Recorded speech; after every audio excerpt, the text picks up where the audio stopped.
The crack of Samuel Brody's Colt 45 shattered the desert silence as three men fell from their horses in a cloud of dust and desperation. Blood stained the red Arizona earth as Sam pressed his back against the canyon wall, his weathered hands reloading with practiced precision. 50 yards away, Clay Harper's remaining gang members took cover behind the rocks, their rifles glinting in the harsh afternoon sun. "You're outnumbered, Brody," Harper's voice echoed off the canyon walls. "Give us the boy, and maybe we'll let you ride out of here." Sam glanced down at the trembling 10-year-old boy crouched beside him. Tommy Callahan, dirt-streaked face pale with terror, clutching a small wooden horse carved by his dead father. The child's eyes held a mixture of fear and desperate hope that cut through Sam's hardened heart like a blade. "Stay low, son," Sam whispered, his voice rough as sandpaper. "Whatever happens, you keep that head down." A bullet ricocheted off the rock inches from Sam's hat. He counted the shots. 5 men left, maybe 6. His ammunition was running low, and the sun was beginning its descent toward the western horizon. Tommy's small hand gripped Sam's dusty coat sleeve. "Mr. Brody," the boy whispered, "my mama, she said you'd keep me safe." Sam's jaw tightened. Mary Callahan's words from 3 days ago still echoed in his mind. "Lonesome Cowboy, save my son, and forever you will have a night of serene peace." At the time, he hadn't understood what she meant. Now, with death closing in from all sides, he was beginning to realize the true weight of her promise. Harper's laughter cut through the desert air like a rusty blade. "You think you're some kind of hero, Brody? You don't even know what this is really about. That boy's worth more than you could ever imagine." Another volley of gunfire erupted, forcing Sam deeper behind the boulder. Rock fragments rained down on them as Tommy pressed closer to his protector. The child's breathing was shallow, rapid. He was going into shock. "Listen to me, Tommy," Sam said, checking his remaining bullets. "In about 10 seconds, I'm going to create a distraction. When I do, you run to that cluster of rocks behind us, you hear me?" The boy nodded, tears cutting clean tracks through the dust on his cheeks. Sam took a deep breath, said a prayer to a God he wasn't sure was listening, and prepared to make his move. But as he raised his gun, one question burned in his mind. How the hell had a simple missing child case turned into a bloodbath in Devil's Canyon? "Hi, how are you? Sorry to interrupt your story, but what I'm going to ask you is really quick, and it will really help the channel to grow and create new stories. Just click below the video image to subscribe. You'll be doing an act of kindness and encouragement to those who are just starting out. Thank you very much, and continue with your story." 3 days earlier, Tombstone, Arizona Territory. The Last Chance Saloon lived up to its name in every possible way. The floorboards creaked under the weight of broken dreams, and the air hung thick with tobacco smoke and whispered regrets. Samuel Brody sat alone at his usual corner table, nursing a whiskey that had long since lost its burn, when she walked in. Mary Callahan moved through the saloon like a ghost seeking redemption. Her black dress spoke of recent mourning, but her green eyes burned with a fierce determination that made every man in the room take notice. She was beautiful in the way that tragedy makes a woman beautiful. Sharp, desperate, and dangerous. Sam had seen her around town. The widow Callahan, they called her. Lost her husband Patrick in a mining accident 6 months back. Left to raise her boy Tommy alone. She cleaned houses for the wealthy folks on the hill and took in washing to make ends meet. A good woman trying to survive in a hard world. But tonight, something was different. Tonight, she walked straight to Sam's table without hesitation. "You're Samuel Brody," she said. It wasn't a question. Sam looked up from his glass, taking in her pale complexion and the way her hands trembled slightly. "Most folks just call me Sam, and you're Mrs. Callahan. My son is missing." The words came out flat, matter of fact, but Sam could hear the barely controlled panic underneath. "When did you last see him?" "Yesterday evening. He was supposed to be home for supper." Mary pulled out the chair across from Sam and sat down without invitation. "Tommy never misses supper. Never." Sam studied her face. In his years as a deputy, before the war changed everything, He'd learned to read people. Mary Callahan was telling the truth, but she wasn't telling all of it. "You talked to Sheriff Monroe about this?" Something flickered across Mary's features. Fear, anger, maybe both. "Sheriff Monroe says boys wander off all the time. Says Tommy probably went exploring and will turn up when he gets hungry enough. But you don't think so." "I know my son." Mary leaned forward, her voice dropping to an urgent whisper. "Tommy is afraid of the dark. He won't even go to the outhouse after sunset without me walking him there.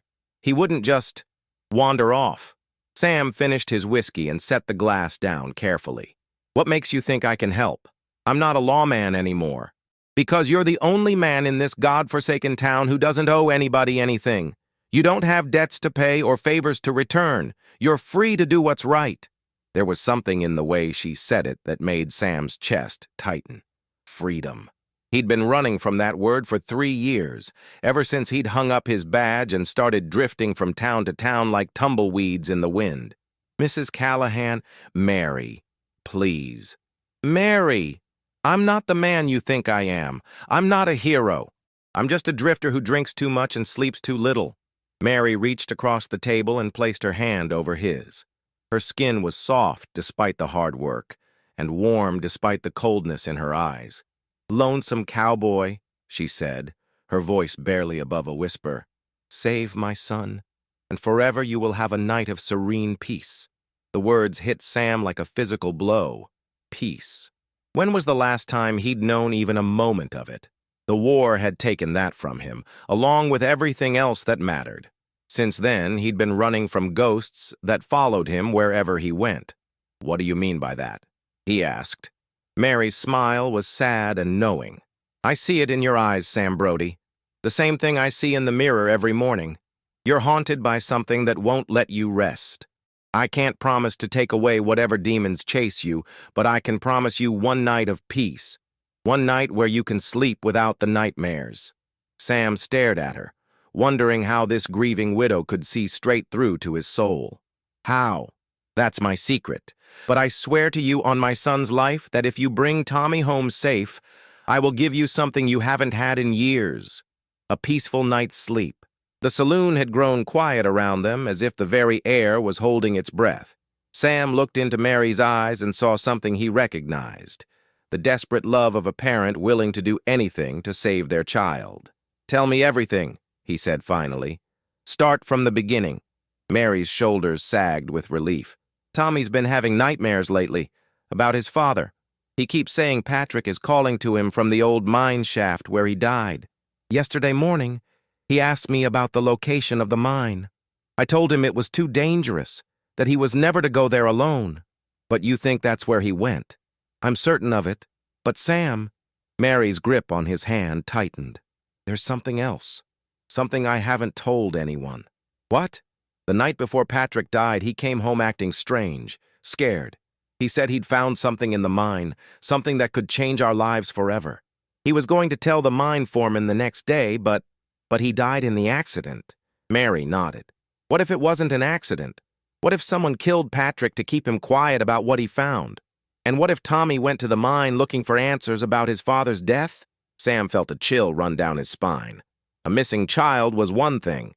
A murder investigation was something else entirely. "Who else knows about this?" "No one.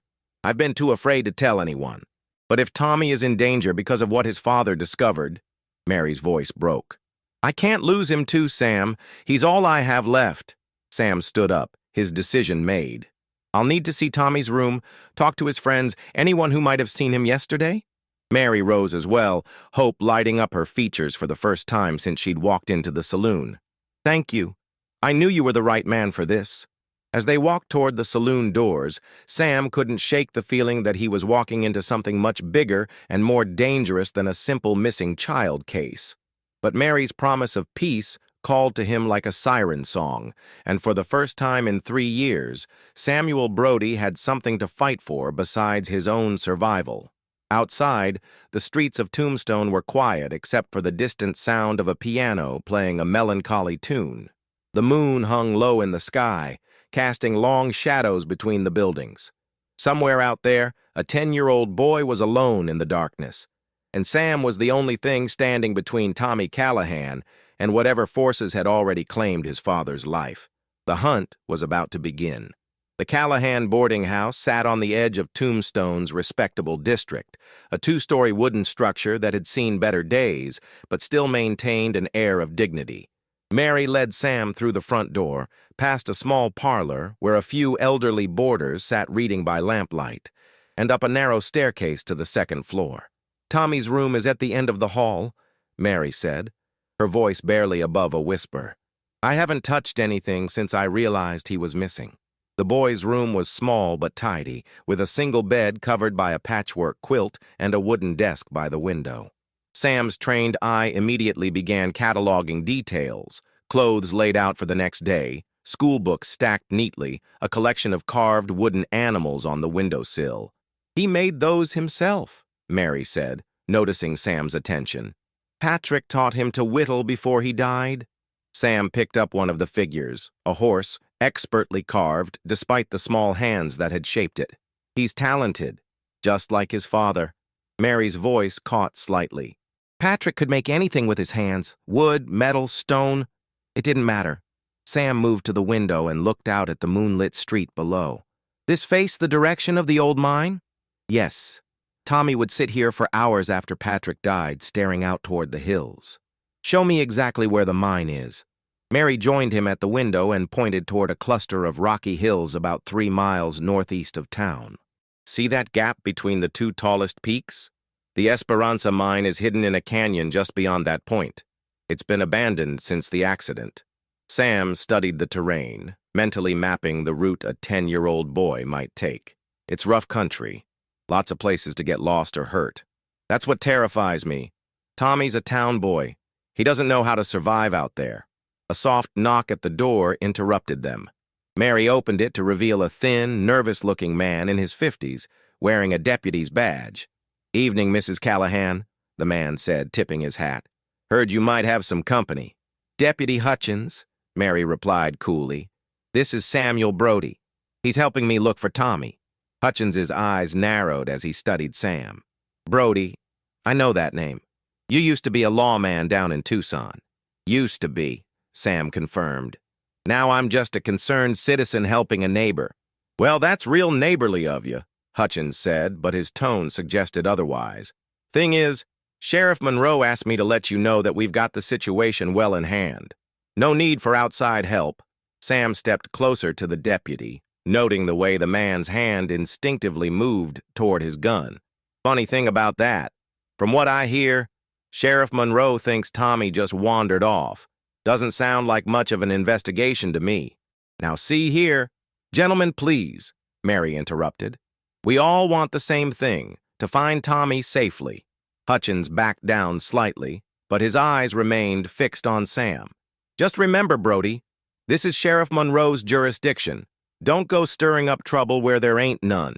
After the deputy left, Mary closed the door and leaned against it. That was strange. Why would Sheriff Monroe send Hutchins here unless he's worried about what I might find?" Sam finished. "Tell me about Monroe. What kind of man is he?" Mary hesitated. "Elias Monroe has been sheriff for 8 years. He's competent, keeps the peace, handles the drunks and troublemakers, but lately..." "Lately what?" "He's been spending a lot of time with Clay Harper and his men." Sam felt his blood run cold. Clay Harper was a name he knew well, a ruthless outlaw who ran guns and rustled cattle throughout the territory. If Harper was involved in Tommy's disappearance, the boy was in more danger than anyone realized. "Harper's been in Tombstone for about 2 months now. Claims he's gone legitimate, bought himself a small ranch outside town, but everyone knows what he really is." Sam moved back to the window, his mind racing. "Mary, I need you to think carefully. In the weeks before Patrick died, did he mention anything unusual? Anyone new he'd met? Anything strange happening at the mine?" Mary was quiet for a long moment, her brow furrowed in concentration. "There was something. About a week before the accident, Patrick came home excited about something. He said he'd found a vein of ore that was different from anything he'd seen before. Richer. He was planning to stake a claim on it, but he died before he could file the paperwork." "Yes." And afterward, the mine company sealed the shaft and declared the whole area too dangerous for further excavation. Sam turned from the window, pieces of a larger puzzle beginning to form in his mind. Who owns the mine company? A consortium of investors from back east. But their local representative is... Mary's face went pale. Oh, God. It's Sheriff Monroe. The implications hit them both at the same time. If Patrick had discovered a valuable ore deposit, and if Monroe was involved with the mine company, then Patrick's death might not have been an accident at all. And if Tommy had gone to the mine looking for answers about his father's death... We need to get out there, Sam said. Tonight. It's too dangerous in the dark. The terrain is treacherous, and if Harper's men are involved, then waiting until morning might be too late. Mary grabbed his arm. Sam, what if this is exactly what they want? What if they're using Tommy as bait to draw you out there? Sam had considered the same possibility, but the image of a frightened 10-year-old boy alone in the darkness was stronger than his sense of self-preservation. Maybe, but I can't take that chance. Mary stared at him for a long moment, then nodded. I'm coming with you. Absolutely not.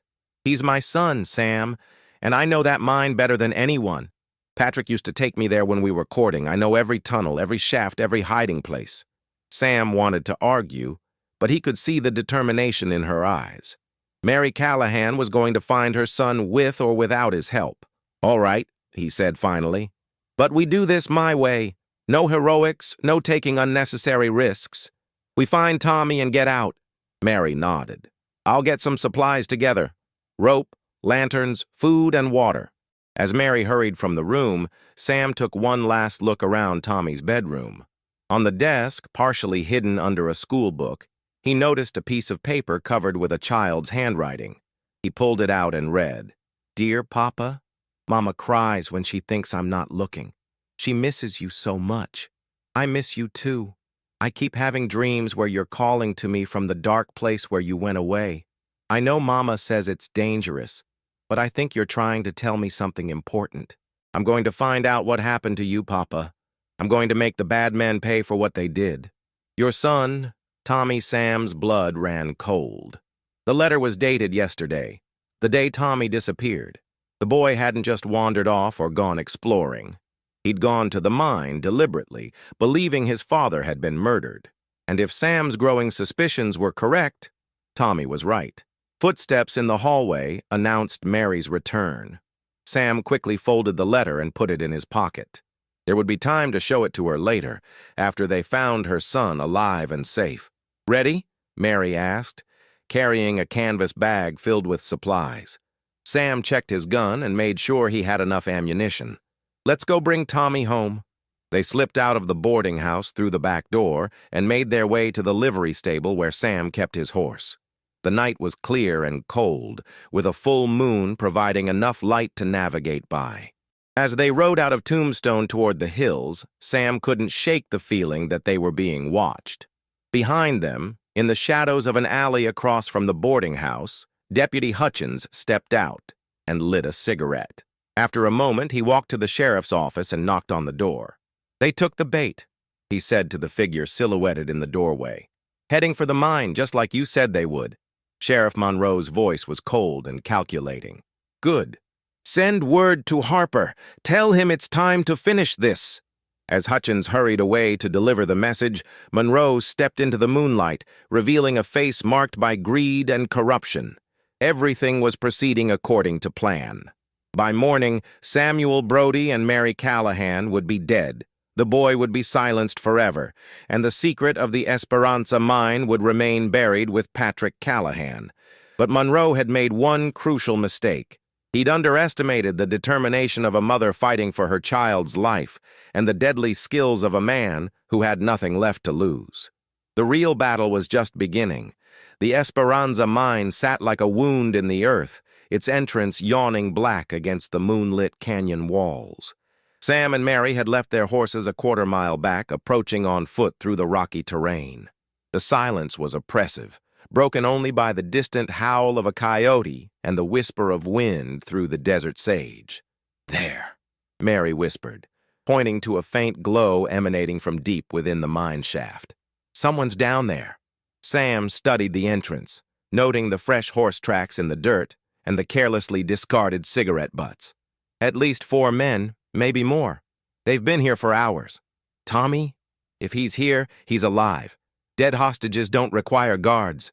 Mary's hand found Sam's arm in the darkness. What's the plan? Sam pulled out his pocket watch. 2:30 a.m. Dawn was still 3 hours away, which meant they had the cover of darkness, but also limited time before Harper's men might decide to move their operation. There's a back entrance to this mine, Sam said. Patrick mentioned it to me once when we were drinking together. Said it was how the miners used to escape when the Apache raided. I know it, Mary confirmed. It's about 200 yards up the canyon, hidden behind a rock fall. But Sam, if they have Tommy down there, then we get him out. But first, I need to know exactly what we're dealing with. They worked their way around the canyon rim until they found a position overlooking the mine entrance. Below them, 2 men sat by a small fire, their rifles within easy reach. Sam recognized one of them, Jake Morrison, a known associate of Clay Harper's gang. The other was a stranger, but his casual handling of his weapon marked him as a professional killer. Where are the others? Mary whispered. Before Sam could answer, voices echoed from within the mine shaft. 3 more men emerged, and Sam's heart sank as he recognized the figure leading them, Sheriff Elias Monroe himself, no longer bothering to hide his involvement in the conspiracy. Any word from Harper? Morrison asked. He's on his way, Monroe replied. Should be here within the hour. Then we can finish this business once and for all. What about the boy? Monroe's laugh was cold and merciless. The boy serves his purpose. When Brody and the woman show up, and they will show up, we'll have all the leverage we need. Sam felt Mary tense beside him. They're using Tommy as bait, she whispered, her voice tight with controlled fury. Which means he's still alive, Sam replied. And that gives us an advantage they don't know about. What do you mean? Sam pointed to the hidden back entrance of the mine. They're expecting us to come through the front door, guns blazing. Instead, we're going to give them exactly what they want, but on our terms. 20 minutes later, Sam and Mary had worked their way to the concealed rear entrance of the mine. The opening was narrow, barely wide enough for a man to squeeze through, and partially blocked by fallen rocks from years of neglect. This leads to the old storage chambers, Mary explained as they cleared away enough debris to pass through. From there, we can access the main tunnel system without being seen. They lit a small lantern and began their descent into the bowels of the earth. The air was stale and thick with the smell of old timber and rusted metal. Their footsteps echoed softly off the rock walls as they navigated the narrow passages. Sam, Mary said suddenly, grabbing his arm. Listen. In the distance, they could hear voices. And something else. The sound of a child crying. Tommy? Mary breathed, starting forward. Sam caught her arm. Wait! We need to be smart about this. They moved closer, following the sound until they reached a junction where several tunnels converged. Peering around the corner, they could see into a large chamber lit by several lanterns. Tommy sat in the center of the space, his hands tied behind his back, tears streaming down his dirt-stained face. 3 men stood guard over him, their attention focused on the main entrance tunnel. I want my mama, Tommy sobbed. Please, I just want to go home. One of the guards, a burly man with a scarred face, backhanded the boy across the cheek. Shut up, kid. Your mama's going to be joining you real soon. Mary started forward with a mother's rage, but Sam held her back. Not yet, he whispered. We need to separate them first. Sam studied the chamber layout, noting the positions of the guards and the various tunnel entrances. A plan began to form in his mind. Dangerous, but their only chance of getting Tommy out alive. Mary, I need you to go back to the rear entrance and wait exactly 10 minutes. Then I want you to start making noise. Throw rocks, shout, anything to draw their attention toward the back tunnels. What about you? I'm going to position myself near the main entrance. When they split up to investigate the disturbance you create, I'll take out the guards and get Tommy. Mary nodded, understanding the plan. And if something goes wrong? Sam handed her his spare pistol. Then you get Tommy and run. Don't look back, don't wait for me. Just get that boy to safety." They separated, and Sam made his way through the tunnel system until he was positioned near the main chamber. He could hear Monroe's voice echoing from the mine entrance, giving orders to his men. The sheriff was getting impatient, which meant Harper would arrive soon. 10 minutes passed with agonizing slowness. Then, from the depths of the mine, came the sound of falling rocks and Mary's voice shouting for help. The effect was immediate. 2 of the 3 guards grabbed their rifles and headed toward the rear tunnels, leaving only one man watching Tommy. Sam waited until the footsteps faded, then stepped into the chamber with his gun drawn. "Don't move," he said quietly. The remaining guard spun around, reaching for his weapon, but Sam was faster. A single shot echoed through the chamber, and the man dropped to the ground. "Mr. Brody!" Tommy cried out, his face lighting up with hope. Sam quickly cut the boy's bonds and pulled him to his feet. "Are you hurt, son?" "No, sir. Just scared." "Well, you're safe now. We're going to get you back to your mama." But even as Sam spoke the words, he heard the sound of running footsteps echoing through the tunnels. Monroe and his men had heard the gunshot and were converging on their position. "This way," Sam said, leading Tommy toward one of the side tunnels. But as they reached the entrance, Clay Harper himself stepped out of the shadows, his gun trained on them. "Well, well," Harper said with a cold smile. "Samuel Brody. I was hoping we'd get a chance to meet face to face." Behind Harper, Sheriff Monroe appeared with 3 more men, their weapons drawn. Sam found himself trapped, with Tommy pressed against his side. "Let the boy go, Harper," Sam said. "This is between you and me." Harper laughed. "Oh, but it's not, Brody. You see, this whole thing started because of what that boy's daddy found down here. And it's going to end with what the boy knows about it." "I don't know anything," Tommy protested. "I just wanted to find out what happened to my papa." "Your papa," Monroe said, stepping forward, "found something he shouldn't have.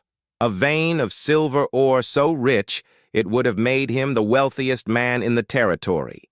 Unfortunately for him, that ore was on land I had already claimed through unofficial channels." Sam felt the pieces of the puzzle clicking into place. "So you killed him." "I arranged an accident," Monroe corrected. "Patrick Callahan was supposed to die quietly, and his discovery was supposed to stay buried.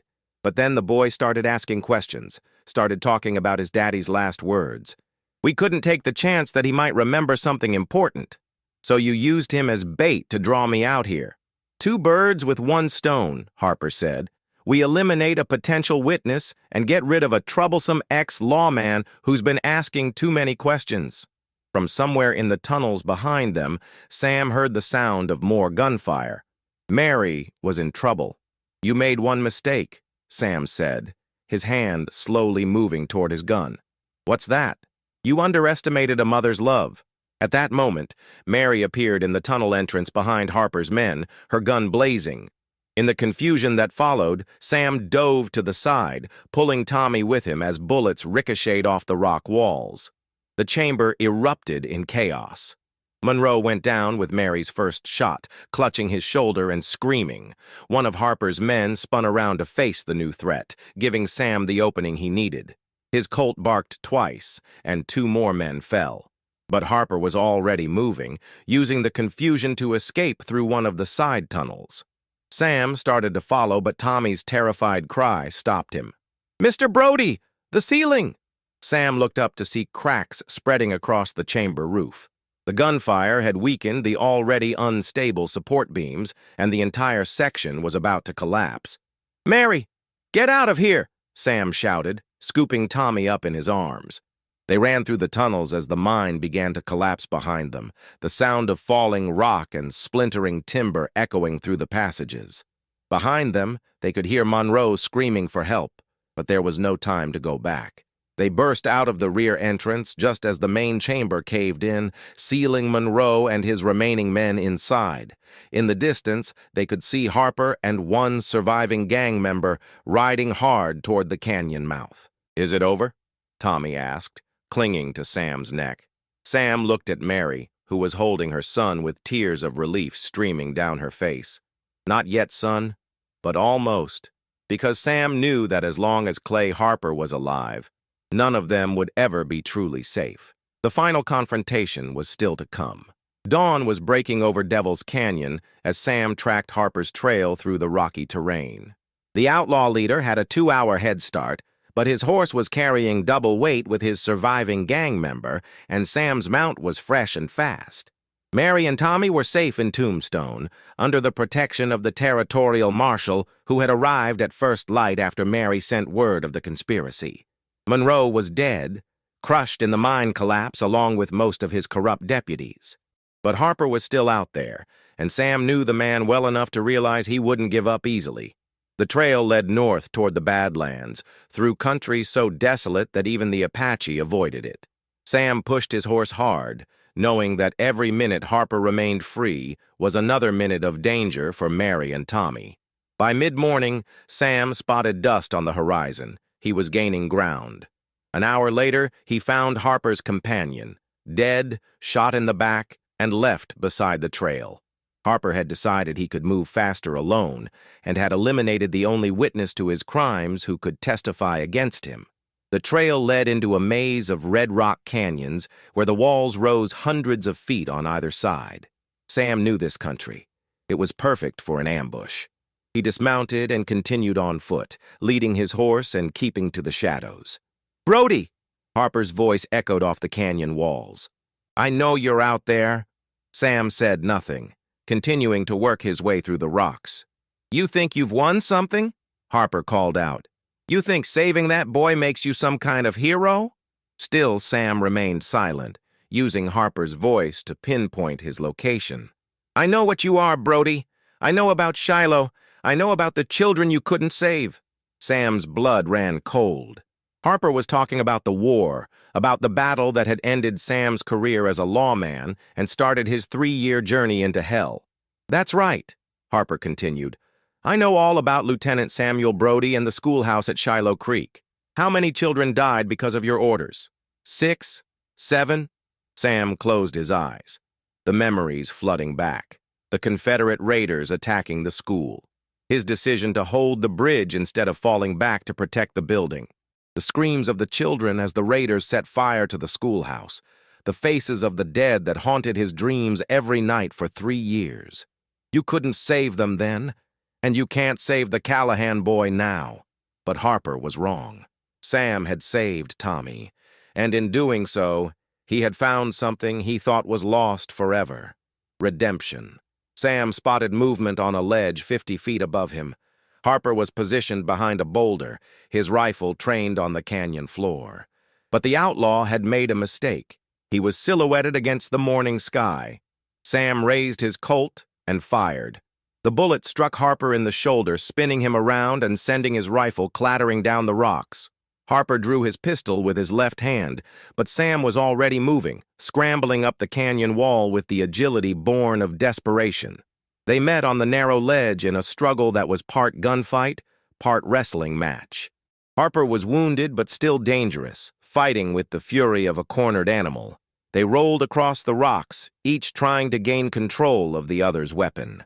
Harper's gun went off, the bullet passing inches from Sam's head. Sam drove his elbow into Harper's wounded shoulder, causing the outlaw to scream and momentarily loosen his grip. Sam broke free and rolled away, coming up with his Colt in hand. Harper lay on his back, his own gun pointed at Sam's chest. For a moment, they stared at each other across the space of a few feet, both breathing hard, both knowing that only one of them would walk away from this ledge. "Go ahead," Harper gasped. "Pull the trigger, but it won't change anything. Those children at Shiloh will still be dead. You'll still be the man who failed to protect them." "You're right," Sam said quietly. "I can't change the past, but I can make sure you never hurt another child." "You think killing me will give you peace? You think—" Sam's gun roared, and Clay Harper's words were cut short forever. The outlaw's body slumped against the rocks, his eyes staring sightlessly at the desert sky. Sam holstered his weapon and began the long climb down to the canyon floor. It was over. Finally. Completely over. That evening. Tombstone. The Last Chance Saloon was packed with curious townspeople eager to hear the details of the conspiracy that had rocked their community. Sam sat at his usual corner table, nursing a whiskey and trying to ignore the stares and whispered conversations. Mary Callahan appeared at his elbow, carrying a cup of coffee and wearing a dress of deep blue that brought out the color of her eyes. "Mind if I sit?" she asked. Sam gestured to the empty chair across from him.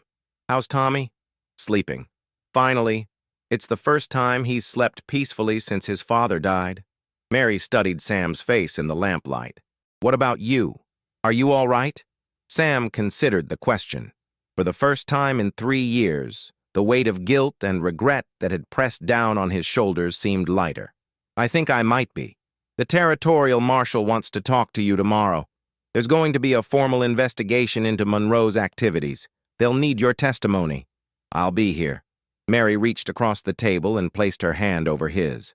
"Sam, about what I promised you." "Mary, you don't owe me anything. Seeing Tommy safe is payment enough. But I made you a promise. A night of serene peace. And I always keep my promises."